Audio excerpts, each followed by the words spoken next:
Squid games एक show जिसने पूरी दुनिया को झकझोर कर रख दिया था, लेकिन क्या आपने कभी सोचा है इस घातक खेल को बनाने के पीछे की असली वजह क्या थी? आखिर वो बूढ़ा आदमी यानी ओइल नाम जिसने इन खतरनाक खेलों को डिजाइन किया है, उसकी असली मंशा क्या थी? ओइल नाम शो के सबसे रहस्यमय कैरेक्टर्स में से एक है, जिसने हमें शुरुआत में एक साधारण कमजोर बूढ़े आदमी के रूप में दिखाया, लेकिन जैसे जैसे शो आगे बढ़ता है हमें पता चलता है कि वह इस पूरे खेल का मास्टरमाइंड था। आइए गहराई में जाकर समझते हैं कि उसने ऐसा क्यों किया। ओइल नाम एक बेहद अमीर इंसान था। उसने अपनी जिंदगी में सब कुछ पाया, पैसा, पावर और शोहरत, लेकिन इस सब के बावजूद वह खुद को अधूरा महसूस करता था। उसकी सबसे बड़ी समस्या थी बोरियत, एक ऐसी बोरियत जो एक आम इंसान नहीं समझ सकता। उसने अपनी जिंदगी में हर लग्जरी अनुभव की थी, लेकिन उसे असली जीवन का रोमांच कभी महसूस नहीं हुआ। और यहीं से शुरू हुई स्क्विड गेम्स की कहानी। ओइल नाम ने महसूस किया कि लोग तब सबसे ज्यादा खुद को जिंदा महसूस करते हैं जब वे मौत के करीब होते हैं। उसने इंसानी स्वभाव को समझने और अपने मनोरंजन के लिए इस खेल को बनाने की ठानी। उसका मानना था कि अमीर लोग बोरियत से बचने के लिए कुछ भी कर सकते हैं और गरीब लोग पैसे के लिए अपनी जान भी दांव पर लगाने को तैयार होते हैं।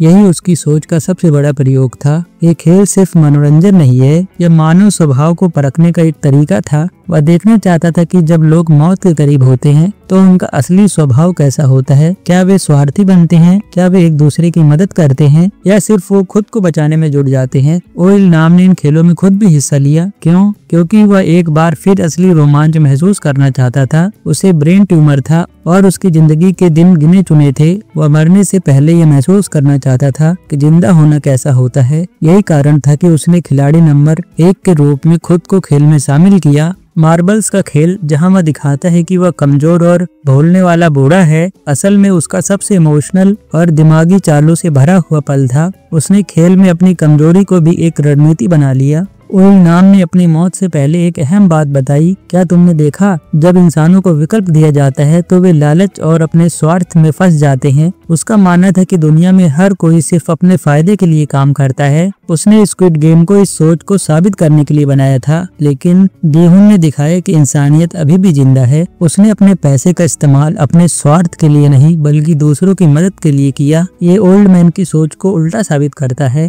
और अपने आखिरी समय में ओइल नाम यानी ओल्ड मैन प्लेयर 456 यानी जीहुन से कहता है कि तुम्हें पता है सबसे अमीर व्यक्ति में और सबसे गरीब व्यक्ति में क्या समानता होती है, कि उनकी लाइफ में कोई एंजॉयमेंट नहीं रहता। अमीर लोग जो कुछ चाहे वो खरीद सकते हैं, जब चाहे वो खरीद सकते हैं, इसमें कोई मजा नहीं है। और गरीब लोग के पास पैसे नहीं होते कि वो एंजॉय कर सके। ओइल नाम की मौत के बाद ये सवाल उठता है कि क्या उसने सही किया? क्या उसने सिर्फ अपने बोरियत मिटाने के लिए हजारों लोगों की जिंदगी को खतरे में डाल दिया, या फिर उसने हमें एक कड़वा लेकिन सच्चा आईना दिखाया है कि दुनिया कैसे काम करती है। स्क्विड गेम्स सिर्फ एक शो नहीं है, यह एक गहरी दार्शनिक कहानी है जो हमें सोचने पर मजबूर करती है कि क्या हम भी लालच और स्वार्थ में फंस चुके हैं, और क्या हमारे अंदर अभी भी इंसानियत जिंदा है। ओइल नाम जैसे किरदार हमें यह याद दिलाते हैं कि इस दुनिया को बदलने के लिए पहले हमें खुद को बदलना होगा। तो दोस्तों, आपको क्या लगता है, क्या ओइल नाम यानी ओल्ड मैन का काम सही था या गलत? नीचे कमेंट बॉक्स में अपनी राय जरूर बताइएगा। और ऐसे ही आप डिटेल्ड वीडियो ऐसे चाहते हैं अलग अलग टॉपिक्स पर, तो आप टॉपिक सजेस्ट कर सकते हैं कमेंट बॉक्स में।